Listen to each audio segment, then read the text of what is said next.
Por isso vos digo, não andeis ansiosos pela vossa vida, quanto ao que haveis de comer ou beber, nem pelo vosso corpo, quanto ao que haveis de vestir. Não é a vida mais do que o alimento, e o corpo mais do que as vestes? Observai as aves do céu. Não semeiam, nem colhem, e nem ajuntam em celeiros. Contudo, vosso Pai Celeste as sustenta. Porventura, não valeis vós muito mais do que as aves? Buscai, pois, em primeiro lugar o seu reino e a sua justiça, e todas estas coisas vos serão acrescentadas. Mateus, capítulo 6, o versículo 25, 26 e o 33. Este é um século em que a OMS entende ser a ansiedade o mal do século, o mal dessa era, desse momento. Pessoas estão sofrendo com ansiedades, elas estão vivendo o futuro sem desfrutar o presente. A intenção é pelo amanhã, a correria é pelo amanhã, a luta, a corrida desenfreada é pelo amanhã. Isso faz com que esqueçamos o hoje, deixemos de desfrutar o hoje.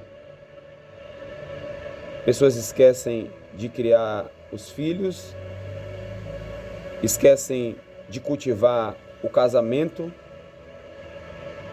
esquecem de doar ou dedicar tempo a pessoas.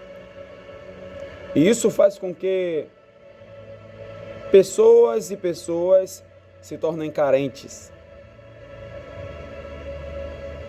sintam falta do abraço, do sorriso, do falar, do lembrar, do visitar.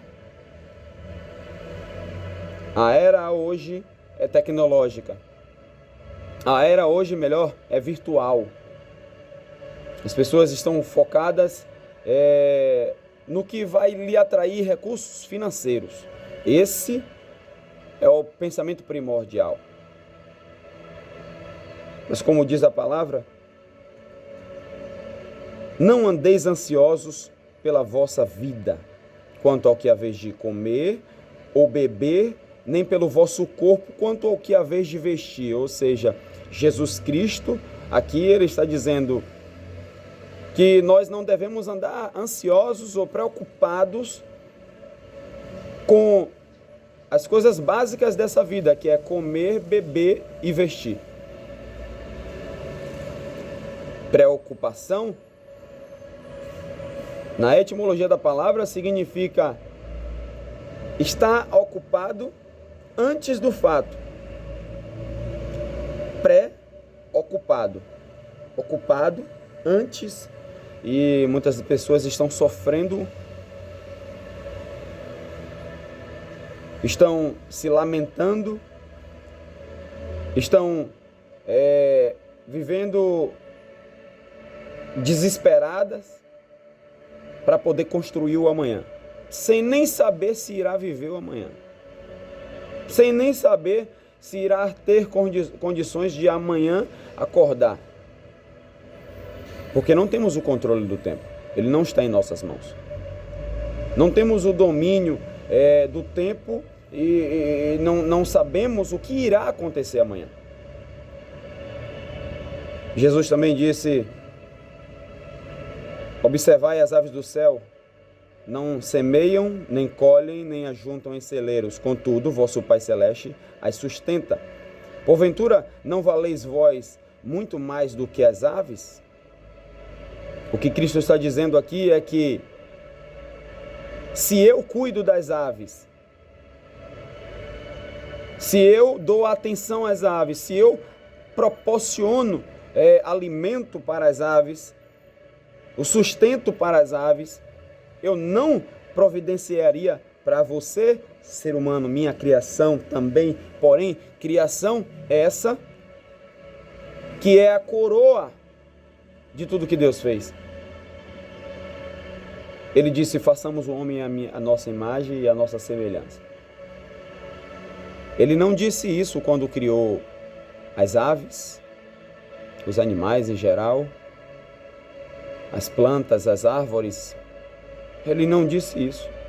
Mas quando chegou no homem, ele disse: façamos o homem a nossa imagem e a nossa semelhança. Isso demonstra a importância que o ser humano tem para Deus, o seu valor superior a outras criações. E aqui ele está explicando: se eu sustento uma das menores das minhas criações, eu não sustentaria vocês?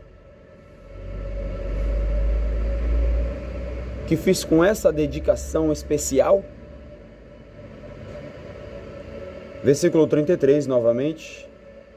Buscai, pois, em primeiro lugar o seu reino e a sua justiça, e todas essas coisas vos serão acrescentadas. Quer dizer que nessa luta, nessa correria desenfreada, sem dar tempo a pessoas, sem dar tempo a si próprio, esquecemos o principal, que é dar tempo a Deus e a sua justiça. Andamos inquietos, andamos preocupados, procurando saber como será o amanhã, fazemos cursos, trabalhamos, dedicamos a nossa vida a produzir finanças. Não que isso seja errado, você pode fazer poupança, sim, você pode planejar o amanhã, você pode fazer diversos cursos superiores, você pode se preparar, mas assim, o problema é que não sobra, ou melhor, não nessa luta, nessa correria desenfreada, não há o espaço de qualidade para dedicar tempo a Deus. É tanta correria, é tanto desespero, é tanta vontade de querer ganhar, entendendo que a vida econômica, a vida financeira vai garantir o meu amanhã, o meu futuro, sem nem eu saber se amanhã estarei vivo.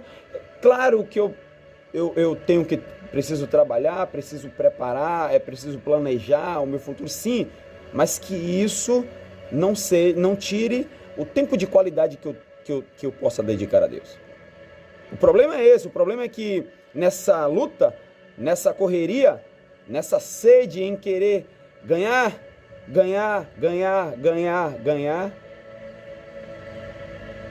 esquecemos de orar. Um ato simples, mas muitas das vezes esquecemos de falar com Deus, e muitas das vezes quando falamos com Ele, quando ajoelhamos e falamos com Ele, é muito rápido, é muito raso, é muito discreto. Não é um derramamento, um se entregar mesmo, se debruçar sobre, por exemplo, a palavra de Deus, para ler e ouvi-la e aplicá-la em nossos corações, nossas vidas, ensinar dentro de casa aos nossos filhos, na nossa família. Falta isso, falta o tempo dedicado a Deus e ouvir a sua palavra e aprender dele. Uma certa vez um jornalista disse: para saber para que serve uma criação, você tem que perguntar ao Criador. E é isso. Precisamos falar com Deus, precisamos nos ajoelhar, precisamos dedicar tempo a Deus, o tempo que Ele merece e o tempo que nos é muito valioso, porque desfrutaremos o melhor dessa vida buscando a Ele. Orando e buscando na Tua palavra, na Sua palavra. Qual o propósito da nossa vida? o sentido da nossa vida, para que viemos. E no final de tudo sermos salvos e viver eternamente com Ele. Porque Ele virá e não tardará. Jesus Cristo está voltando e a orientação dele é: estejam preparados, vigilantes, para que quando Ele venha, Ele possa nos levar para habitar consigo, melhor, na glória. Amém? Que Deus abençoe.